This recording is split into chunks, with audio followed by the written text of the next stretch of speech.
Mari kita berdoa sekali lagi, kita mohon pimpinan Tuhan di dalam kita akan belajar firman Tuhan bersama.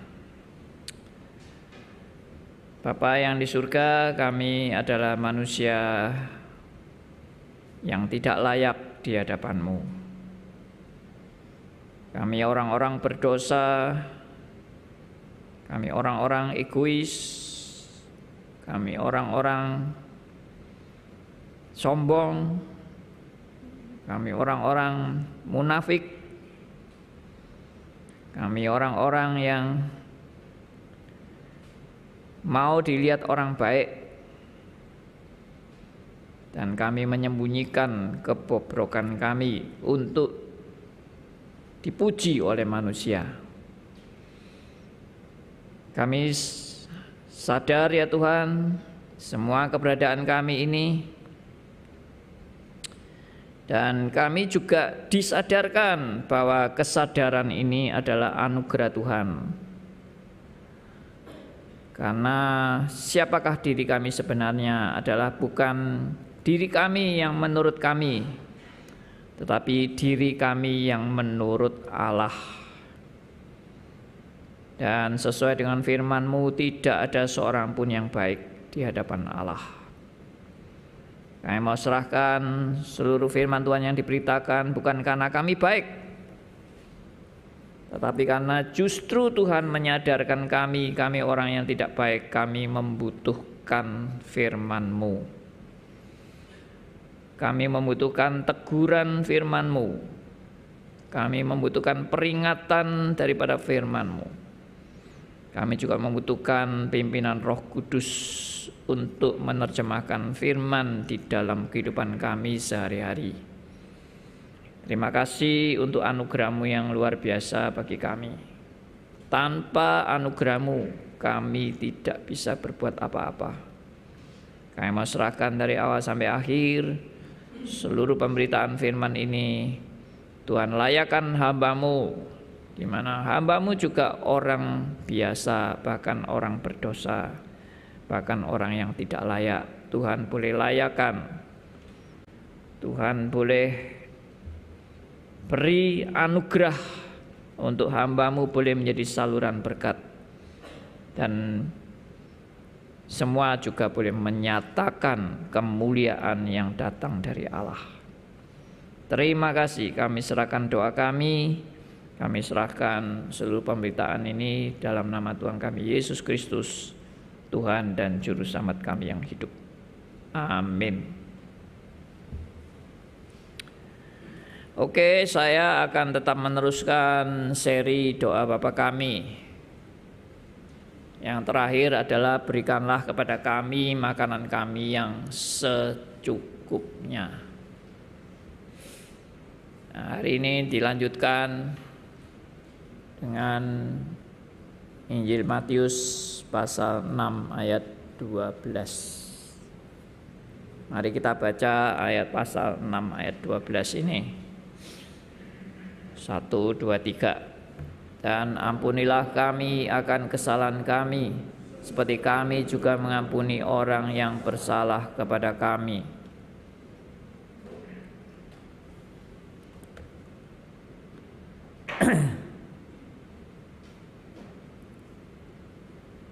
Oke.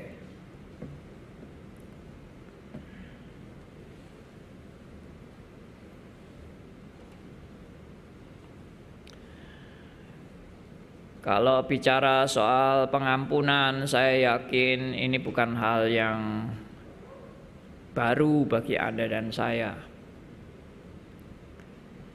Bahkan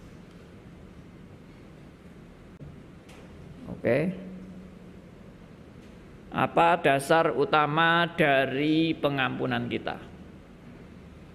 Nah, kalau orang lain aja mengerti tentang pengampunan, bagaimana orang Kristen mengerti tentang pengampunan?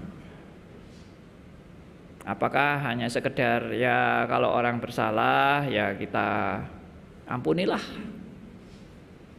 jadilah orang yang baik, jadilah orang yang berbelas kasihan. Jangan jadi orang yang kejam. Ya, saya kira semua orang akan mengakui dan akan juga ya mau mengakui lah bahwa memang mengampuni itu suatu pekerjaan yang baik. Itu bukan hanya milik orang Kristen, tapi orang yang enggak Kristen pun juga memikirkan hal itu. Bahkan kalau mungkin istilah bahasa Tionghoa itu saya bukan orang yang bisa bahasa Tionghoa, tapi sering-sering ada istilah, kamu ini jangan jadi orang yang juaji. Ya. Apa itu juaji? Nah, Mbucingli. Yaitu istilah-istilah yang mau menunjukkan orang ini, kamu tuh harus jadi orang yang baik lah, begitu istilahnya begitu. Jangan jadi orang yang yaitu tidak berbudi baik, ya, yang karakternya jelek. Nah, apakah kekristenan itu mengadakan pengampunan itu dengan dasar yang seperti itu? Oke. Oh, mana ini?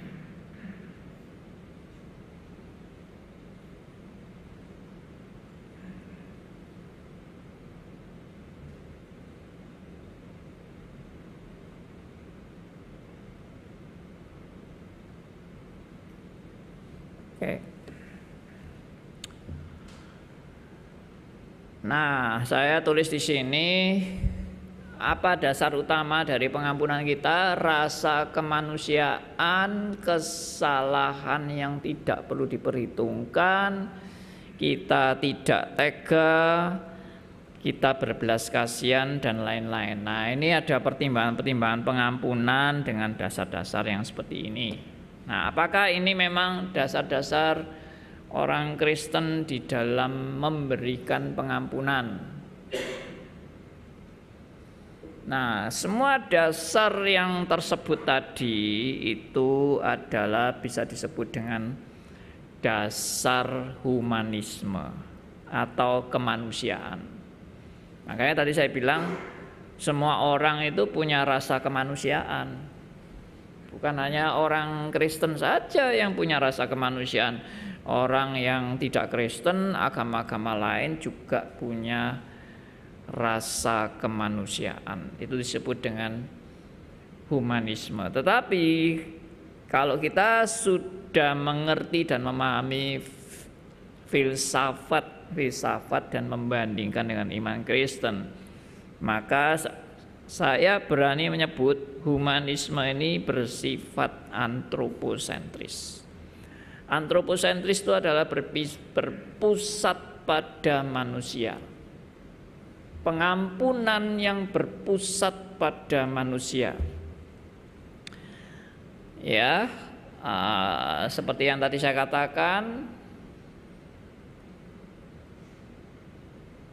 saya rasa kok ini enggak.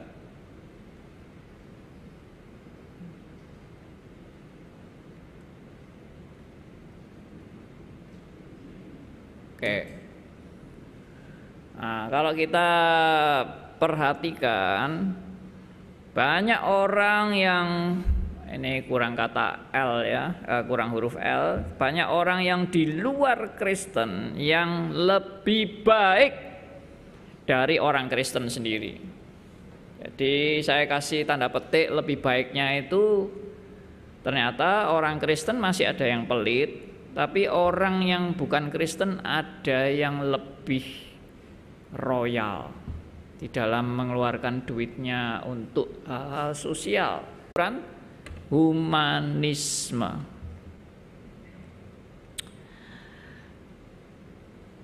Saya justru mengakui secara de facto-nya bahwa orang Kristen memang tidak lebih baik dari orang bukan Kristen secara de facto-nya.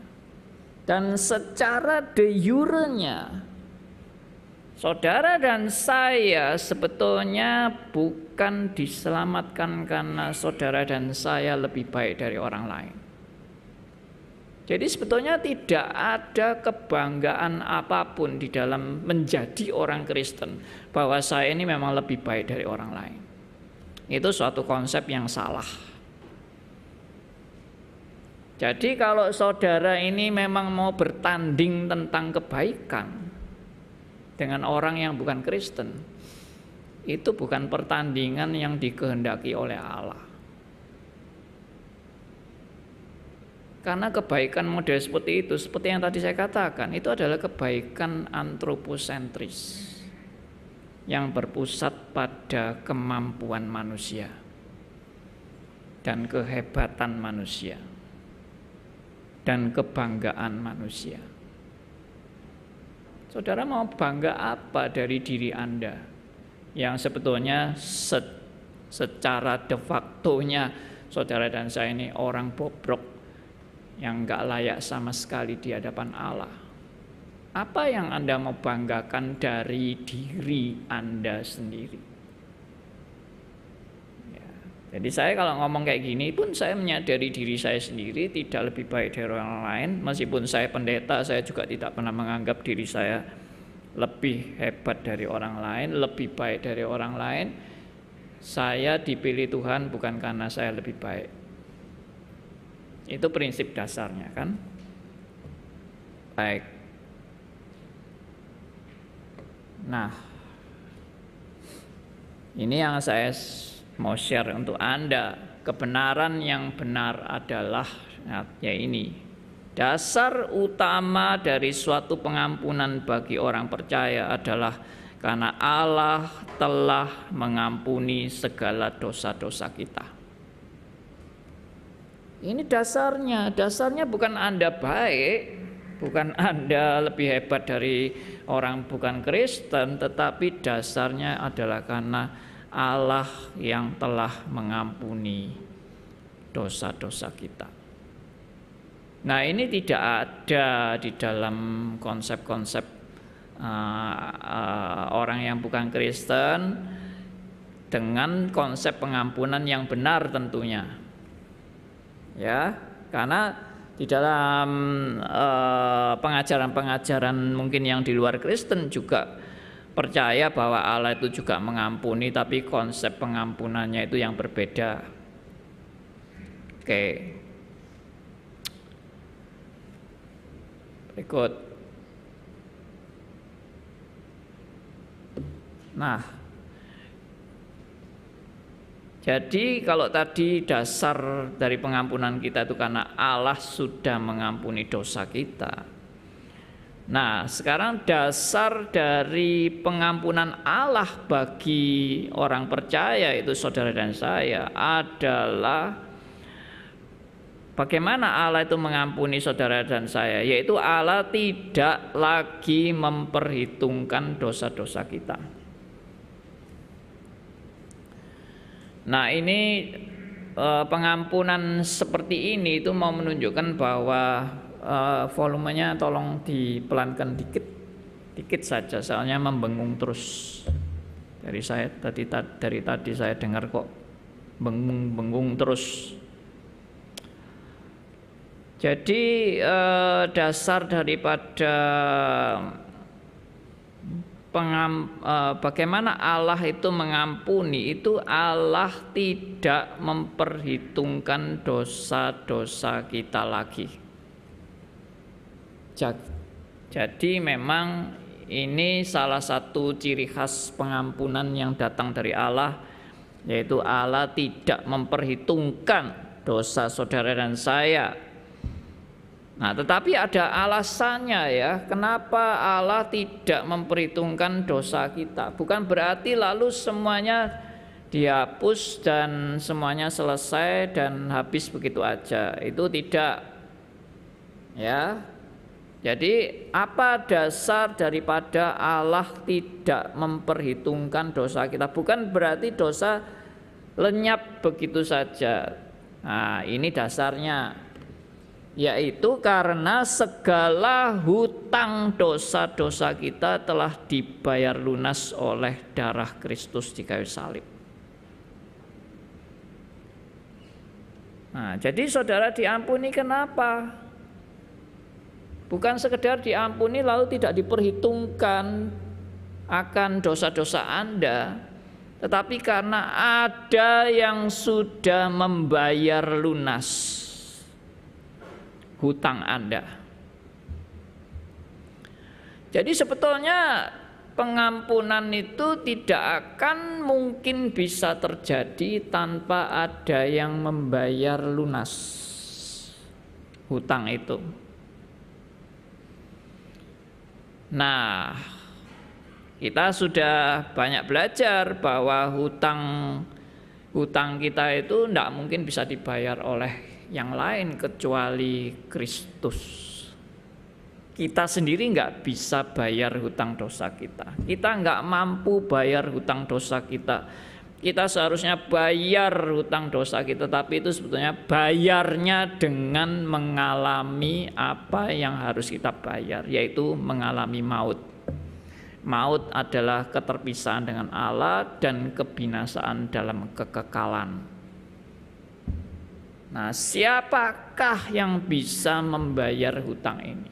Tidak ada yang lain kecuali Kristus. Makanya saya juga sudah pernah menguraikan bagaimana Kristus membayar hutang saudara dan saya di kayu salib dan sampai berteriak Eli Eli lama sabatani, dan ini akan kita peringatkan minggu depan. Nah, saudara-saudara,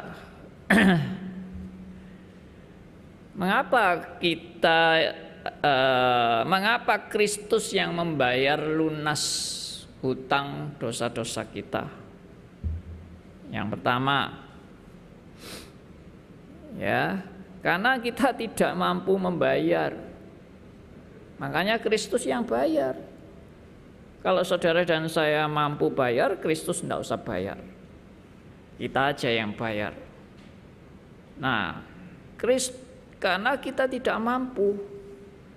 Kenapa kita tidak mampu? Karena memang kita tidak punya daya untuk bisa membayar. Kita bukan membayar bisanya, kita cuma bisanya menjalani hutang itu yang seharusnya kita bayar. Itu hutang itu kita alami, yaitu bayarnya dengan begitu. Jadi sama seperti orang kena hukuman denda 100 miliar atau penjara 50 tahun.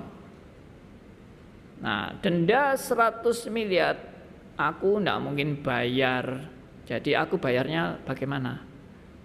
Ya masuk penjara 50 tahun itu bayaranmu. Nah, Anda suruh bayar dengan maut. Mampu nggak bayar dengan maut? Anda nggak bisa membayar dengan maut, lalu Anda bebas dari maut. Bagaimana caranya membayar maut dan bebas dari maut? Itu kan nggak mungkin. Anda hanya bisa menjalani maut itu. Nah, makanya nggak mampu bayar. Poinnya di situ. Jadi Anda dan saya nggak mampu bayar. Mampunya apa? Mampunya menjalani. Nah, berarti tidak mungkin bebas kan, saudara dan saya kan tidak mungkin dibebaskan kan, karena memang nggak mampu bayar kan. Nah, Kristus bayar buat Anda dan saya. Oke, yang kedua adalah karena pertimbangan Allah mau mengampuni Anda dan saya adalah pertimbangan kasih Allah. Makanya kalau Yohanes 3:16 selalu didahului dengan karena begitu besar kasih Allah akan dunia ini, sehingga Ia mengaruniakan anaknya yang tunggal, supaya barang siapa yang percaya kepadanya tidak binasa, melainkan beroleh hidup yang kekal. Nah, karena begitu besar kasih Allah. Ini adalah suatu dasar yang paling mendasar daripada tindakan Allah bagi saudara dan saya. Karena apa? Kasih. Ya, di 1 Yohanes 4 ayat 9 sampai 10 juga dikatakan, inilah kasih itu, bukan kita yang mengasihi Allah, tapi Allah yang mengasihi kita. Dan Allah yang mengasihi kita adalah Allah yang mengaruniakan anaknya yang tunggal bagi saudara dan saya. Allah yang mengasihi adalah Allah yang menyelamatkan Anda dengan cara mengorbankan anaknya yang tunggal. Tidak ada cara lain daripada bukti kasih Allah bagi saudara dan saya kecuali menyerahkan anaknya yang tunggal. Itu sudah bukti yang lebih cukup dari semua bukti. Bukti yang satu-satunya yang mau menunjukkan tentang kasih Allah yang sejati bagi saudara dan saya. Dan bagi orang Kristen bukti ini sudah, yaitu tadi, inilah kasih itu. Bukan kita yang mengasihi Allah, tapi Allah yang mengasihi kita. Oke, supaya jelas mari kita buka 1 Yohanes 4 ayat 9 sampai 10. Ayat ini sudah sangat terkenal, tapi seringkali juga dilupakan oleh banyak orang yang mengalami musibah. Mari kita baca sama-sama 1 Yohanes 4 ayat 9 sampai 10. 1 2 3. Dalam hal inilah kasih Allah dinyatakan di tengah-tengah kita, yaitu bahwa Allah telah mengutus anaknya yang tunggal ke dalam dunia supaya kita hidup olehnya. Inilah kasih itu, bukan kita yang telah mengasihi Allah, tetapi Allah yang telah mengasihi kita dan yang telah mengutus anaknya sebagai pendamaian bagi dosa-dosa kita. 2 kali definisi kasih dinyatakan dalam ayat 9 dan 10. Dalam hal inilah kasih Allah dinyatakan di tengah-tengah kita, yaitu apa? Yaitu bahwa Allah telah mengutus anaknya yang tunggal ke dalam dunia supaya kita hidup olehnya. Inilah kasih itu, bukan kita yang telah mengasihi Allah, tapi Allah yang telah mengasihi kita. Mengasihi kita dengan apa? Dan yang telah mengutus anaknya sebagai pendamaian bagi dosa-dosa kita.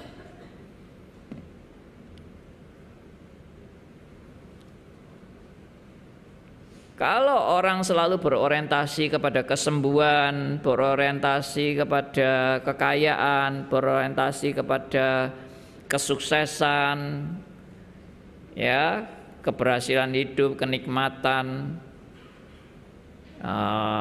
luput dari masalah, malapetaka, musibah dan sebagainya, itu orang tetap nggak ngerti kasih Allah. Tapi memang terbukti. Saya tadi baru cerita kepada Pak Michael bahwa saya lagi membimbing seseorang yang baru kena musibah, yaitu istrinya baru meninggal. Masih muda, umur kurang lebih 40. Dan berat, perjuangan istrinya berat, luar biasa. Mereka mengikuti persekutuan doa, lalu diyakinkan, kalau beriman pasti sembuh, kalau berharap kepada Tuhan pasti sembuh. Waduh, semua persekutuan doa mereka ikuti dengan harapan sembuh, sembuh, sembuh. Bahkan sampai mereka cerita saking berharapnya untuk sembuh itu, sepertinya Moga-moga saya hadir di persekutuan doa ini, Tuhan memberikan kesembuhan, Tuhan berbelas kasihan. Moga-moga Tuhan hadir dan menjamah saya untuk sembuh. Sampai terobsesi. Lalu si hamba Tuhannya, saya melihat ada orang yang sakit kanker di sebelah kanan saya. Sekarang Tuhan menjamah dia. Oh, apakah saya? Sampai begitu. Bayangkan.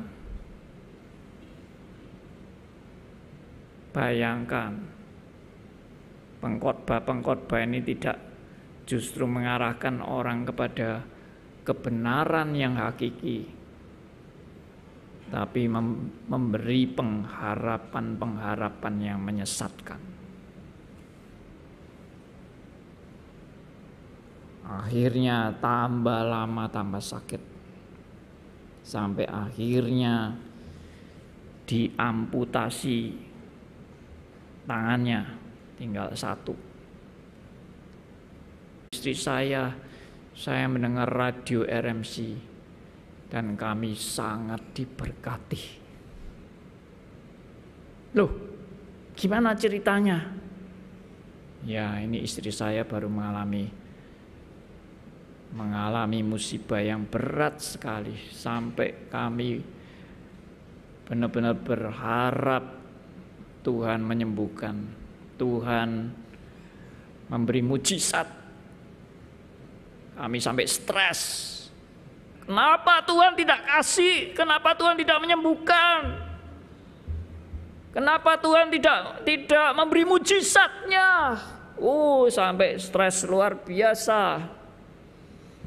Kami berharap luar biasa, tapi akhirnya tangan istri saya harus diamputasi. Dan dia waktu menghadap ke saya, tangannya sudah satu nggak ada, sebelah kiri ditutup dengan selendang di supermarket tuh, sehingga tidak kelihatan kalau tangannya nggak ada. Tapi mereka bilang begini, saya mendengar khotbahnya Pak Andi di radio RMC, saya sangat dikuatkan.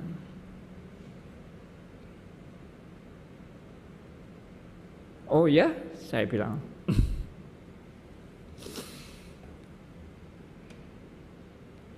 Lalu cerita bahwa tadinya yang berharap-berharap sekarang belajar menerima apa yang Tuhan mau. Pertemuan singkat itu dengan saya sangat mengesankan. Dan yang melihat itu hanya kami bercakap-cakap itu tidak lama, karena kita sedang di loket mau bayar belanjaan kita. Dia di belakang saya. Dia bilang, kami ragu-ragu mau menyapa Pak Andi karena pakai masker. Lalu kami, ini Pak Andi atau bukan ya? Ini Pak Andi atau bukan ya? Lalu akhirnya saya pada waktu itu bicara sama istri saya, sesuatu saya lupa bicara apa, tapi dia dengar suara saya. Oh, suaranya Pak Andi ini. Dengar di radio tapi wajahnya nggak jelas, ya toh? Ini pasti Pak Andi. Lalu istrinya bilang, sapaan ya. Ayo disapa. Ini pasti Pak Andi, saya kepengen ngomong sama dia. Gitu. Akhirnya ngomong, yaitu ngomongnya tadi. Tapi setelah pertemuan singkat itu, saya sudah goodbye sama dia. Kita tidak pernah ketemu lagi. Lalu singkat cerita, ketemunya itu dia sudah meninggal.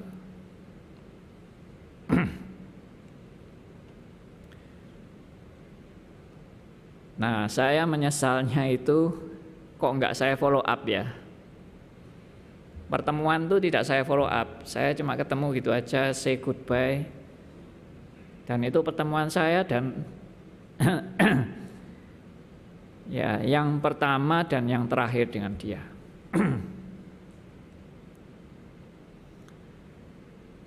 Ya oke. Lalu saya Singkat cerita, saya melanjutkan untuk bertemu dengan suaminya dan saya kuatkan dia. Dan saya membina seperti ini. Kasih Allah itu sudah terbukti.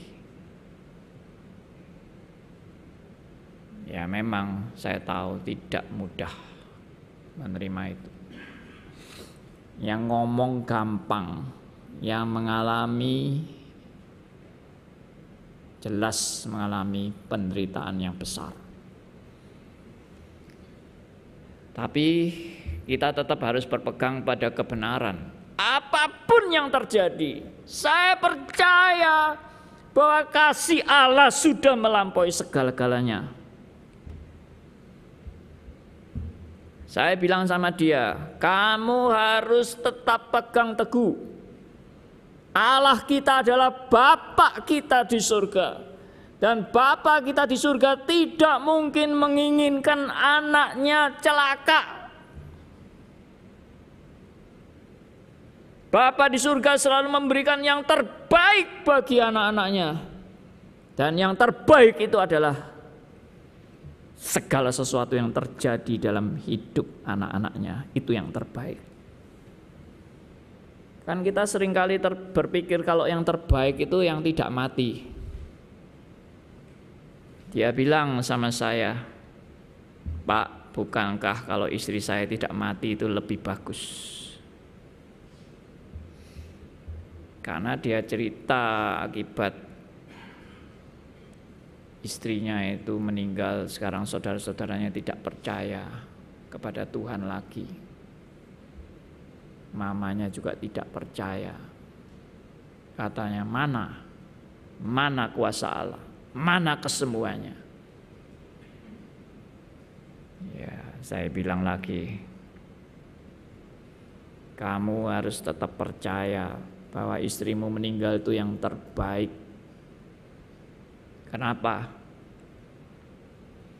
Karena membuat kamu makin mengerti rencana Tuhan yang terbaik buat kamu.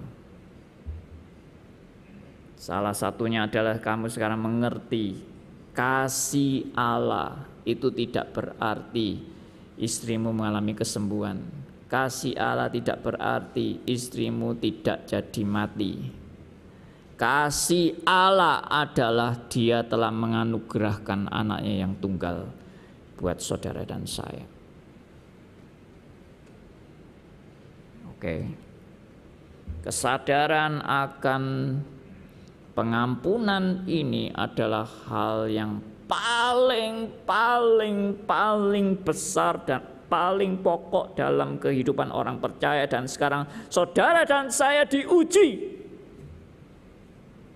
untuk benar-benar bisa menerima inilah kasih Allah itu, yaitu bahwa Dia telah mengutus anak yang tunggal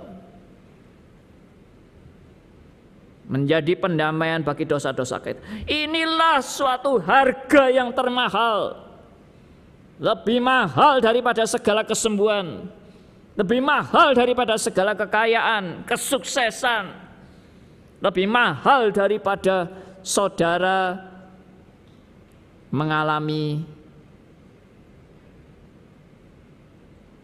untuk tidak jadi mati. Orang selalu pikir kalau tidak jadi mati itu anugerah yang terbesar untuk tidak jadi mati. Ini konsepnya salah semua. Firman Tuhan mengatakan, bagiku hidup adalah Kristus, mati adalah keuntungan. Siapa bilang kalau tidak jadi mati itu keuntungan yang terbesar?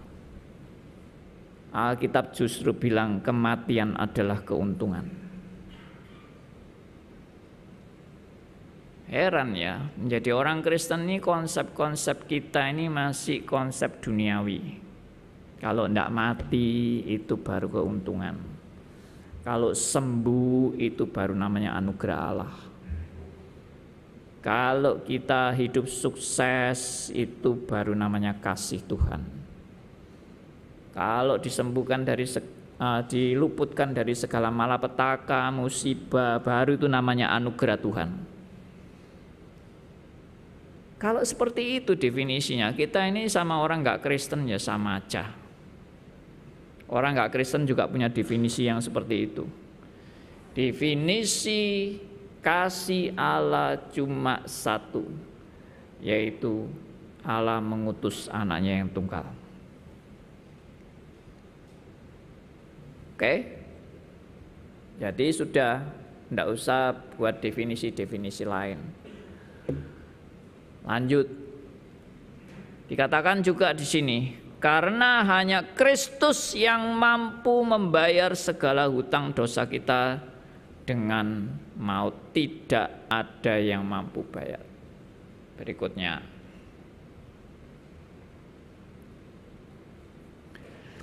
Pengampunan dari Allah ini menyadarkan pada kita bahwa betapa besar dosa-dosa kita kepada Allah dan betapa tidak layaknya kita di hadapan Allah. Ini yang paling krusial dalam hidup Anda dan saya, yaitu bahwa dosa-dosa Anda terhadap Allah itu amat sangat besar. Dan ini yang paling fatal dalam hidup Anda. Kalau sampai Anda tidak diampuni oleh Allah, inilah kefatalan yang paling fatal. Inilah kecelakaan yang paling kecelakaan. Inilah penyakit dari segala penyakit, yaitu dosa-dosa Anda yang tidak terampuni. Artinya apa yang saya mau katakan di sini? Artinya adalah kalau sampai saudara dan saya diampuni, itu sudah benar-benar karya Allah yang terbesar. Sehingga kita tidak perlu menuntut Allah yang lain. Allah berbuat yang lain bagi kita, itu sudah cukup. Kasih karunia Allah bagi kita itu sudah amat sangat cukup dan melebihi segala sesuatu. Loh Pak, kalau begitu kita tidak boleh minta-minta yang lain. Silakan minta yang lain, itu tidak disalahkan, tapi jangan Anda berpikir bahwa anugerah Allah yang terbesar itu tidak cukup bagiku.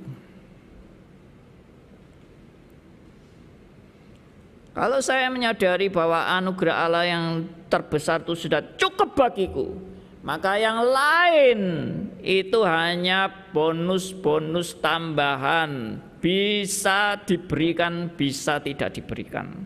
Dan itu semua ada di dalam kedaulatan dan rancangannya yang sempurna bagi setiap saudara dan saya.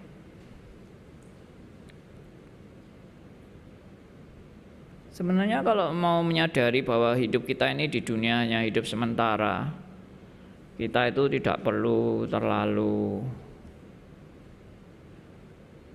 merasa misalnya, aduh kok aku harus mati ya. Ya memang sadarlah, hidup kita ini memang cuma sementara di dunia ini dan semua orang akan mati.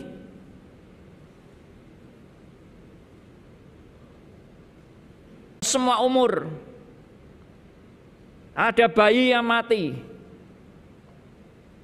ada balita umur 5 tahun mati, ada remaja yang mati, ada pemuda yang mati, ada orang dewasa mati, ada orang tua yang mati, semua mati. Kenapa seolah-olah mati itu menjadi sesuatu yang malapetaka terbesar dalam hidup Anda dan saya? No.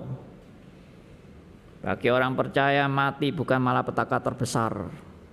Sekali lagi, bagiku hidup adalah Kristus dan mati adalah keuntungan. Itu kata Rasul Paulus. Di Mazmur 116 ayat 15 dikatakan, sangat berharga di mata Tuhan kematian setiap orang-orang yang dikasihinya. Sangat berharga di mata Tuhan kematian orang yang dikasihinya. Jadi kita jangan jadi orang Kristen yang terus konsepnya tentang kematian itu mengerikan, kematian itu sesuatu malapetaka, kematian itu musibah, kematian itu sesuatu yang amat sangat buruk. No. Saya beberapa kali khotbah tentang kematian dan saya juga sebutkan bahwa kematian itu kan dari dulu sudah ada kematian. Dari zaman Adam dan Hawa sudah ada kematian. Sampai zaman sekarang juga terus kematian bergiliran terus. Jadi sebetulnya kematian itu bukan hal yang baru dan bukan hal yang aneh. Kalau orang Kristen takut mati dan kematian itu menjadi sesuatu yang paling mengerikan bagi dia, herannya ada orang ateis yang nggak takut mati. Loh, heran kan? Orang ateis saja nggak takut mati padahal dia nggak tahu mati kemana. Tapi bagi dia mati itu habis. Lalu kalau ditanya, kamu nggak takut mati? Enggak. Kenapa? Ya, memang sekarang kan belum mati katanya. Nanti kalau mati bagaimana? Ya mati ya sudah. Cuma berpikir sederhana seperti itu. Tapi itu ya bukan kebenaran. Ya. Tapi kalau orang bukan Kristen aja bisa menghandle kematian dengan begitu sederhana dan tidak takut, bagaimana dengan orang yang sudah dijamin hidupnya? Nggak apa-apa. Artinya nggak apa-apa itu. Kematian itu adalah suatu dunia yang memang kita harus jalani. Saya pernah mengkhotbahkan demikian. Nggak tahu saudara pernah dengar nggak? Kematian itu adalah gerbang di mana saya melalui gerbang ini mendapat penggenapan keselamatan yang seutuhnya dan sesempurnanya. Gerbangnya untuk mendapatkan keselamatan seutuhnya dan sesempurnanya itu adalah kematian. Jadi kalau saudara tidak mau mengalami kematian, saudara tidak pernah akan mengalami keselamatan yang seutuhnya dan yang sesempurnanya. Ya malah rugi kalau nggak mau mati. Tapi saya tidak ngajari saudara bunuh diri loh ya. Ya sudah Pak, aku tak bunuh diri supaya keselamatanku seutuhnya dan sesempurnanya cepet-cepet mati aja. Enggak. Alkitab tidak mengajarkan demikian. Alkitab mengajarkan kalau harus hidup, hidup bagi Kristus. Kalau harus mati, keuntungan. Maka antara hidup dan mati itu dua-dua adalah anugerah Tuhan. Hidup adalah anugerah, mati adalah anugerah. Berikut.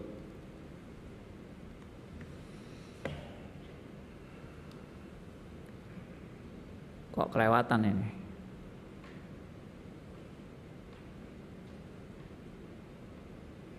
Ya. Pengampunan dari Allah ini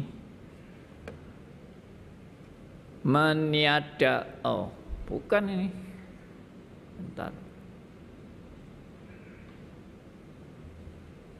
Oke.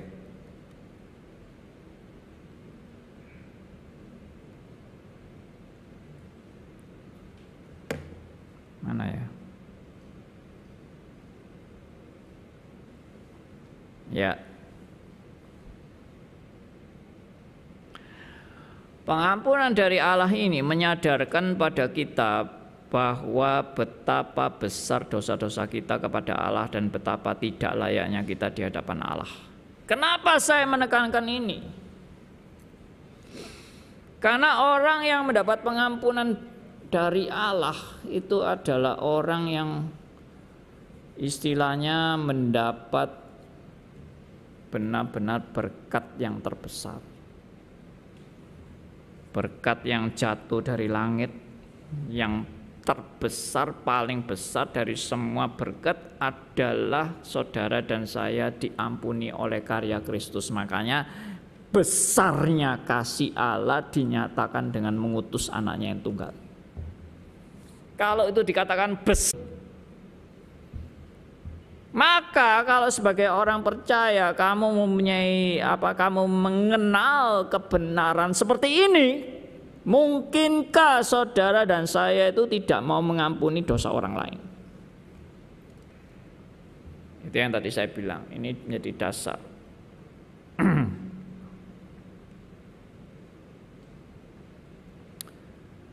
Jadi kalau Anda dan saya menyadari ketidaklayakan, maka orang yang seperti ini itu perlu dikasih tanda tanya.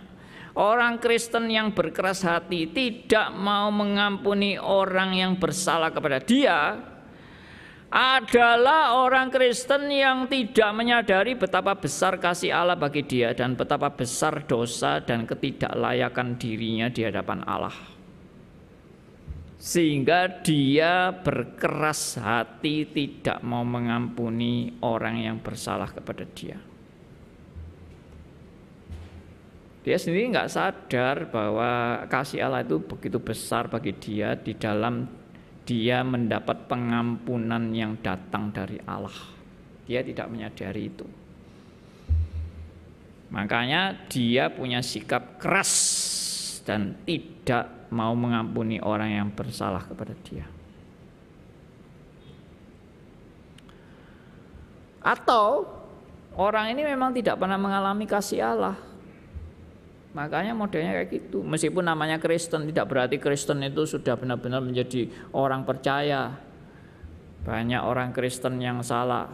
Seperti tadi saya bilang juga kepada suami yang ditinggal istrinya ini. Dia bilang, wah, kalau misalnya istri saya sembuh, pasti orang tuanya dan saudara-saudaranya pasti jadi Kristen lebih sungguh-sungguh. Saya bilang tidak pasti. Kenapa? Karena kalau mungkin istrimu sembuh, mereka akan yakin, kalau beriman kepada Tuhan pasti sembuh. Mereka akan percaya kepada Yesus yang sebagai penyembuh ajaib. Mereka tidak dijamin pasti percaya yang benar, karena mereka bisa percaya kepada Yesus itu bukan sebagai Tuhan, tapi sebagai berhala. Karena Tuhan bisa saya minta apa yang saya mau, dan Tuhan mau menuruti keinginan saya. Itu namanya menyembah Yesus sebagai berhala. Kalau menyembah Yesus sebagai Tuhan, justru aku yang harus belajar tunduk kepada apa yang Tuhan mau, bukan Tuhan yang harus tunduk kepada apa yang saya mau. Jadi nggak dijamin kalau istrimu sembuh pasti saudara-saudaranya dan orang tuanya menjadi lebih percaya. Belum tentu. Dan sekarang Tuhan mau membuktikan Tuhan yang benar, bukan Tuhan yang nuruti kemauan manusia. Dan menyembah Tuhan yang benar, bukan Tuhan yang harus nurut Anda. Anda yang harus nurut Tuhan.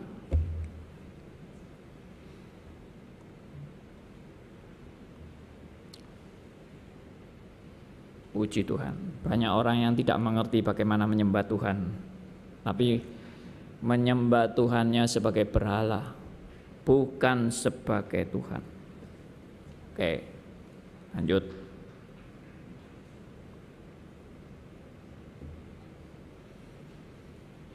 Pengampunan dari Allah meniadakan hukuman Allah secara kekal yang seharusnya kita terima, namun tetap keadilan, didikan, dan ajaran Tuhan dinyatakan pada setiap anak-anaknya karena kasih dan keadilannya dan demi kebaikan dan pertumbuhan anak-anak Tuhan.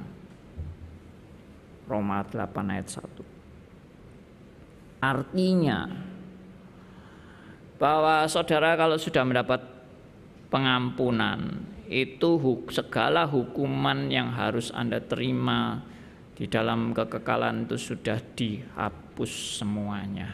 Ini pertanyaan ada kemarin yang tanya seperti ini, dan saya sudah jawab.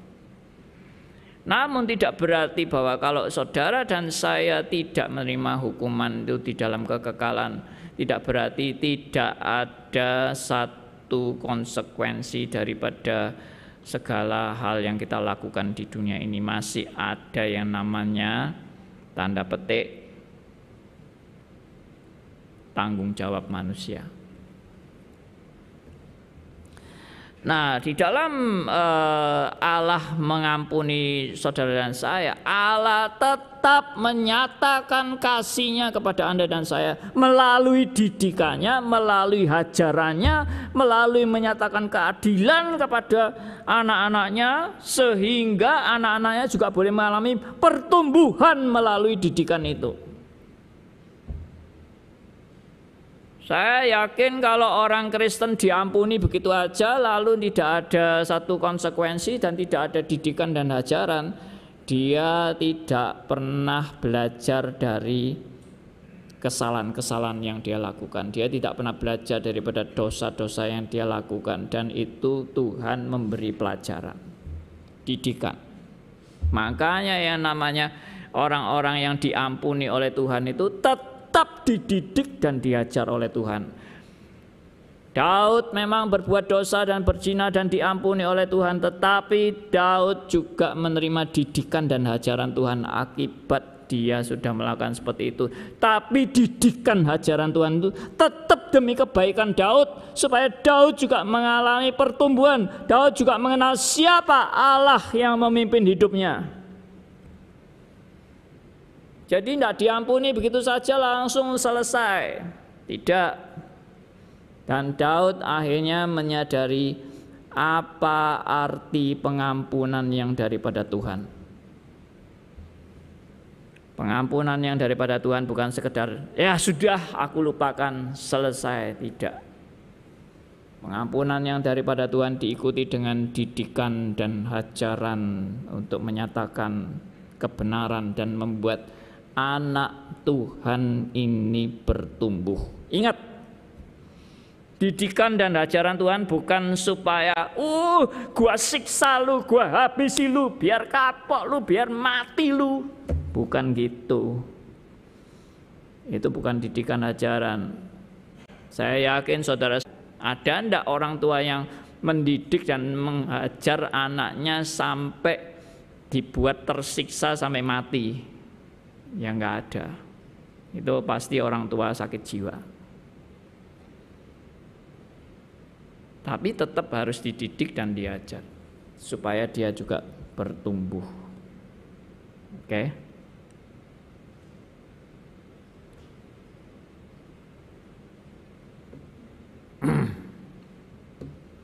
Ternyata di Alkitab dinyatakan bahwa ada orang yang tidak layak diampuni, yaitu orang-orang yang tidak membutuhkan pengampunan daripada Tuhan dan yang merasa dirinya sudah baik di hadapan Tuhan dan mampu melakukan kebaikan di hadapan Allah. Nah, kalau kita teliti di dalam Alkitab itu ada memang golongan-golongan orang yang tergolong tidak diampuni Tuhan. Dan ternyata kalau kita teliti orang-orang yang tidak diampuni Tuhan itu adalah orang-orang yang memang tidak membutuhkan pengampunan daripada Tuhan. Dari beberapa ayat yang kalau kita mau teliti dan baca, saya tidak menyebutkan ayatnya. Ya, Tuhan bilang kamu ini merasa dirimu tidak berdosa. Dan karena kamu merasa dirimu tidak berdosa, maka tetaplah dosamu. Artinya memang dia tidak membutuhkan pengampunan. Dan dia memang tidak pernah menyadari akan dosa-dosanya. Nah, sebenarnya gambaran hidup seperti ini adalah gambaran kita semua, saudara dan saya. Saudara dan saya itu juga kalau dalam keadaan buta rohani, semua saudara dan saya tidak membutuhkan pengampunan daripada Tuhan. Karena apa? Semua orang diyakinkan bahwa saya bisa berbuat baik. Saya mampu untuk membayar hutang-hutang dosa saya. Jadi tidak perlu pengampunan yang sampai Yesus berkorban dan sebagainya. Itu tidak perlu. Yang saya bisa sanggup untuk berbuat baik di hadapan Allah. Nah, orang-orang seperti ini itu adalah gambaran Anda dan saya. Kalau bukan karena anugerah Tuhan, saudara mata rohaninya juga tetap buta dan merasa saya sanggup untuk berbuat baik dan membayar hutang-hutang dosa kita. Kalau sampai kita disadarkan saya tidak sanggup, itu adalah anugerah Tuhan. Jadi sebetulnya jalan hidup orang percaya sampai menerima pengampunan daripada Allah adalah menyadari betapa besar dosa-dosaku dan aku sebenarnya patut dibinasakan. Hanya karena kasih Kristus saja saya boleh diampuni dan diselamatkan. Itulah prinsip pengampunan.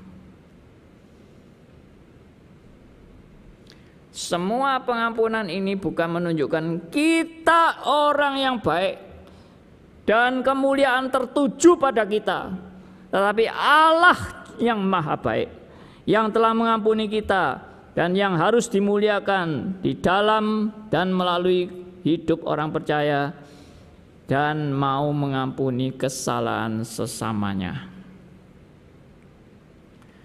Saya mengajak saudara membaca dari Matius pasal 6 tadi. Doa Bapa kami tadi ya. Tadi kan ayat 12. Sekarang saya mengajak saudara baca ayat 12 sekali lagi dibaca dan ayat disambung dengan ayat 14 dan ayat 15. Kita baca dulu ayat 12. 1, 2, 3. Dan ampunilah kami akan kesalahan kami seperti kami juga mengampuni orang yang bersalah kepada kami. Ayat 14. Karena jikalau kamu mengampuni kesalahan orang, Bapamu yang di surga akan mengampuni kamu juga. Tetapi jikalau kamu tidak mengampuni orang, Bapamu juga tidak akan mengampuni kesalahanmu. Wah, ini seakan-akan ini pengertiannya adalah pengampunan yang saya bisa peroleh itu adalah pengampunan yang bersyarat. Kalau saya mau mengampuni orang, baru Bapak di surga mau mengampuni. Tapi kalau saya tidak mau mengampuni, Bapak yang di surga juga tidak mau mengampuni. Wah, gara-gara ayat ini saya terpaksa mengampuni supaya saya diampuni. Apa begitu pikirannya? Jelas tidak. Kalau seperti itu alasan Anda mau mengampuni orang supaya Anda diampuni, berarti orientasi tindakan Anda mengampuni orang lain adalah demi kepentingan Anda. Demi Anda memperoleh pengampunan daripada Tuhan, makanya Anda mau mengampuni orang. Bukankah begitu? Kalau Anda mau mengampuni orang dengan dasar supaya Tuhan mau mengampuni saya, berarti tetap pengampunannya itu orientasinya adalah si aku.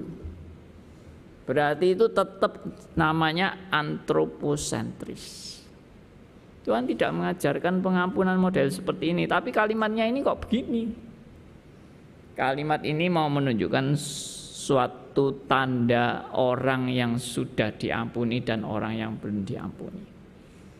Saya percaya bahwa orang yang sudah diampuni oleh Tuhan, orang yang hatinya dibimbing oleh Roh Kudus.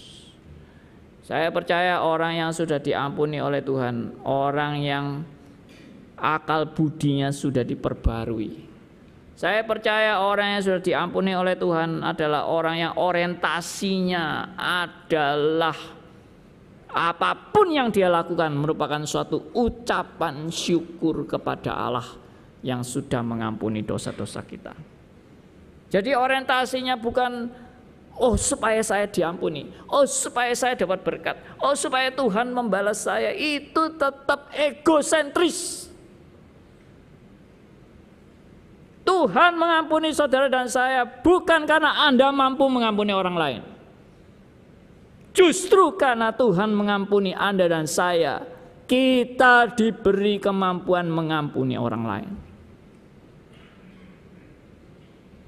Maka ini menunjukkan suatu tanda orang yang mau mengampuni orang lain adalah orang yang sudah diampuni. Tapi orang yang tidak mau mengampuni orang lain sebenarnya adalah orang yang tidak pernah sungguh-sungguh menerima pengampunan yang sejati.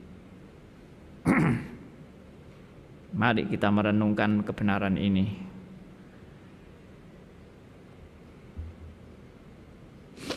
Saya berpikir praktis seperti ini.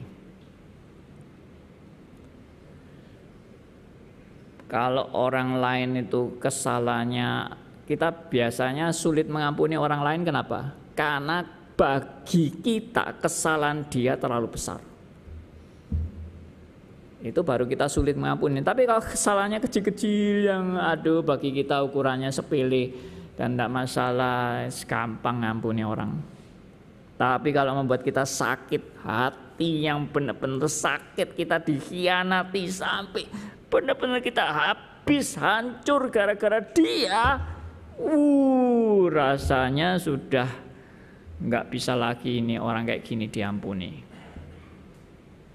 Gitu kan? Kita merasa dia sudah melakukan kesalahan dosa yang amat besar bagi kita, entah itu apapun. Dan memang banyak orang yang mengalami kepahitan-kepahitan seperti ini sehingga sulit mengampuni. Tapi kalau kita ingat bagaimana saudara dan saya diampuni Tuhan karena ketidaklayakan kita dan karena begitu besar dosa-dosa kita, yang seharusnya saudara dan saya juga mengalami kebinasaan karena dosa-dosa ini, Tuhan mau menyelamatkan saudara dan saya. Berarti tidak ada alasan lain kita tidak mau mengampuni dosa orang lain yang sebesar apapun. Karena saya pun tidak diperhitungkan oleh Tuhan dosa-dosa saya. Maka ini yang membuat saya belajar, Tuhan, kalau Engkau sudah mau mengampuni dosa dan kesalahanku, kenapa aku tidak mau mengampuni orang lain? Mari kita belajar seperti ini. Dan kita mengucapkan doa ini. Ampunilah kami akan kesalahan kami, seperti kami juga mengampuni orang yang bersalah kepada kami. Akhirnya dari semua yang kita lakukan ini adalah kemuliaan bagi Tuhan, bukan bagi kita. Oh, orang ini baik ya, sampai mau mengampuni ya, wah hebat loh dia. Enggak. Aku mau mengampuni bukan karena aku baik, aku mau mengampuni karena Allah yang sudah berkarya dalam hidupku. Tidak untuk puji-pujian bagiku, karena bukan aku yang mampu melakukan itu. Aku bisa melakukan itu hanya karena kasih karunia daripada Allah. Bukan aku yang baik, Allah yang baik. Bukan aku yang patut dipuji-puji dan dimuliakan, Allah yang patut dipuji dan dimuliakan. Karena pengampunannya itu adalah pengampunan yang berasal dari Dia, bukan dari saya. Amin. Mari kita berdoa. Bapa yang di surga, kami sadar benar kami adalah manusia-manusia yang tidak tahu berterima kasih. Kami seringkali merasa Tuhan kurang mengasihi kami, Tuhan kurang memberkati kami, Tuhan kurang memberikan kepada kami yang terbaik. Tapi kami hari ini disadarkan bahwa Tuhan sudah memberi yang terbaik.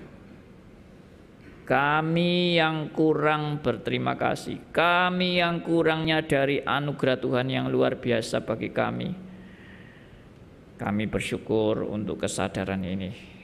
Biarlah kami yang egois, kami yang mementingkan diri, kami yang berpusat hanya kepada ego kami boleh menyadari bahwa segala sesuatu berpusat hanya kepada Allah, kemuliaan hanya bagi Allah.